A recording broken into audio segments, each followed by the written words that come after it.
Hello বন্ধুরা, আমার আজকে রেসিপি ভিন্ন স্বাদের ডাটা ডাল। তো আমি এখানে লাল ডাটা নিয়েছি। লাল ডাটাগুলিকে ভালোভাবে পরিষ্কার করে ধুয়ে কেটে নিয়েছি। এবার গ্যাসের ফ্লেমেতে কড়াই বসিয়ে দিয়েছি। কড়াইতে আমি অল্প পরিমাণে জল দিয়ে দেব। এবার জলটি হালকা গরম হয়ে এলে আমি কেটে রাখা ডাটা সমস্ত দিয়ে দেব।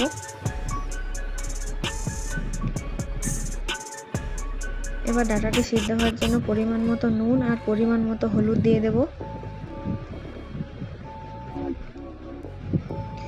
এরপর নাড়াচাড়া করে ঢাকনা দিয়ে ঢেকে দেবো ডাটাটি সিদ্ধ হওয়ার জন্য।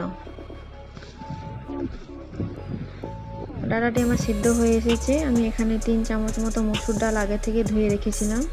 এই সমস্ত মসুর ডাল আমি ডাটার সাথে দিয়ে দেব এবং আরও কিছুটা পরিমাণে জল এড করে ঢাকনা দিয়ে ঢেকে দেবো ডাটা আর মসুর ডাল একসাথে সিদ্ধ হওয়ার জন্য। তো এখানে আমার ডাটা আর মসুর ডাল ভালোভাবে সিদ্ধ হয়ে এসেছে। আমি এখানে 1 চামচের মতো হলুদ গুঁড়ো দিয়ে দেব।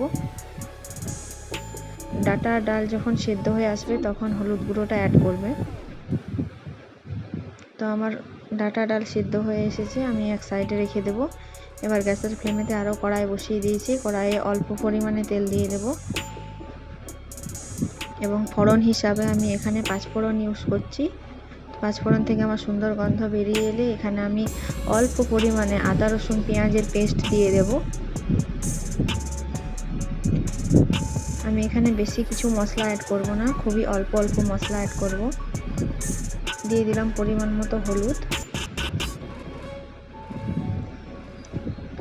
স্বাদ অনুযায়ী লবণ, অল্প পরিমাণে জিরের গুঁড়ো, ধনের গুঁড়ো আর অল্প পরিমাণে লঙ্কার গুঁড়ো। এবার ভালোভাবে মশলাটি আমি কষিয়ে নেব অল্প।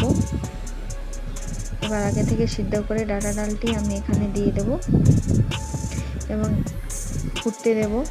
তো ফুটে আসলেই আমার রেডি হয়ে যাবে আজকের ভিন্ন স্বাদের রেসিপি ডাটা ডাল।